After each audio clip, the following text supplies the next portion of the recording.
Install Android 10 on Xiaomi Redmi 3 via LineageOS 17.1.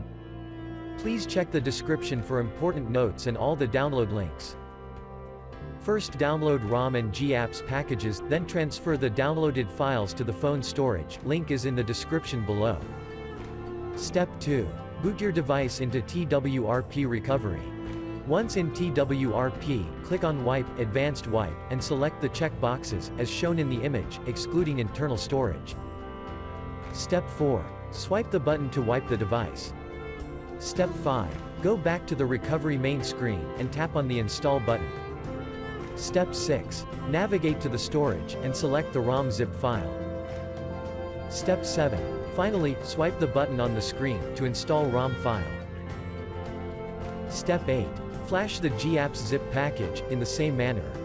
Step 9. After GApps flashing completes, select Wipe Cache and Dalvik from bottom left side of screen, and swipe to wipe. Step 10. When the flashing process is complete, hit Reboot System. That's it, you have successfully installed the ROM on your device.